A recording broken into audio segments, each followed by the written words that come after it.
Hello everyone, welcome to the channel. My name is Shadrach.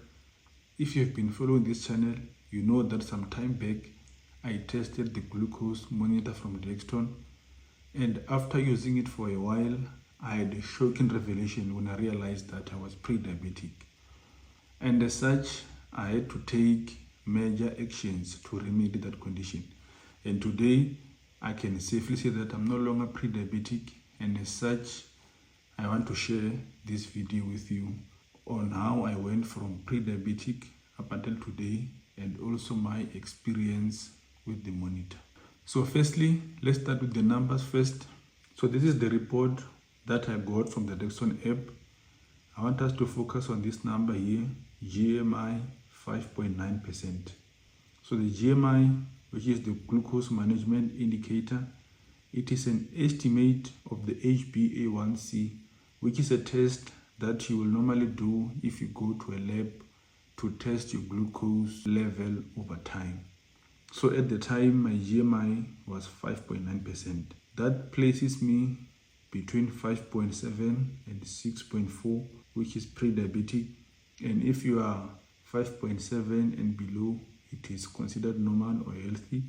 If you are 6.5 and above, it is considered diabetic. If you find yourself on the ranges between 5.7, 5.6 and even 5.5, I will recommend that you take action so that you can remedy that condition, because it means that there are some resistance there. Lastly, I want to share with you this graph here. So the monitor, it updates each and every 5 minutes. So you are able to see in real time how certain foods spike your glucose levels. So this is the graph that is showing those numbers. So what happened is that after I realized that I was pre-diabetic, during that time I was already preparing for my exams, and I didn't want to take drastic actions because I was not sure how my body will react. So what I did is that I removed all the obvious sugars on my diet. I started to go for a run. Each and every now and then I'll run. Once my exams were over, then I committed fully into my health and fitness. What I did is that I joined the gym.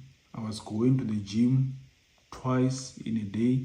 So I'll go in the morning and in the afternoon. I made sure that per week I reached a minimum of 180 minutes of moderate intensity exercise. I also incorporated resistance training as well, which I then find out that I actually love resistance training. To complement my fitness journey, I committed to an intermittent fasting. So I had an eating window of 4 hours. I was eating between 4 and 8, and I was fasting for 20 hours, doing what is referred to as the clean keto. I was following Dr. Berg's advice on that. I will leave the link to his channel on the description below. He does give valuable insights and advice on the clean keto.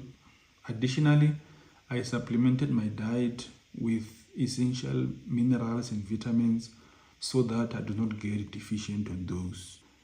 After 3 months, which was November, December and January, of being strict in the diet and the exercise as well, I managed to lose 10 kgs. So when I started, I was weighing 108, and currently I'm weighing 98 kgs.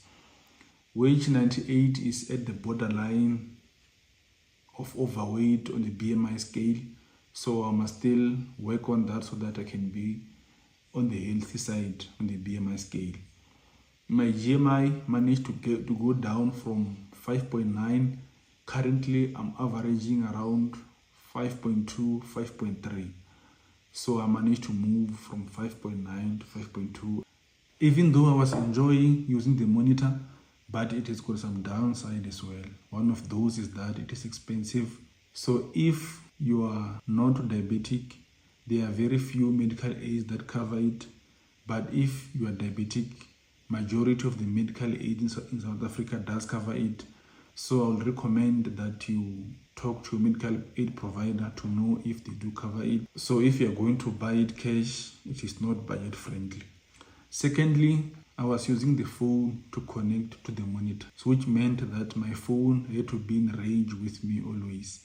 And I do not like to keep my phone with me always, so that was a bit of a challenge to me. The good thing about it is that it does connect to an Apple Watch. So if you've got an Apple Watch, I would recommend that you use that to connect so that you don't have to keep your phone in range with you always. Another downside, which was very frustrating to me, is that they advise that you must keep the monitor somewhere here. And I realized that when I keep it here, it falls off. And once it falls off, you can't put it back. So it means that you have to get a new one. So what I then did is that I placed it somewhere here. I realized that it works better for me if it is placed here than here under arm.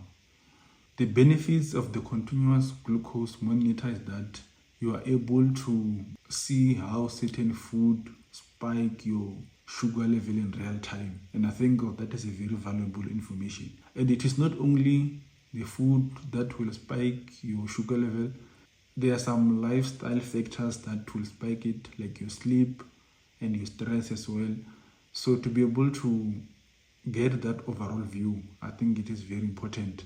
For someone who is diabetic, you must have a continuous glucose monitor so that you are able to know in real time how certain food spikes your sugar levels, because I've realized that food does not impact our glucose level in the same way.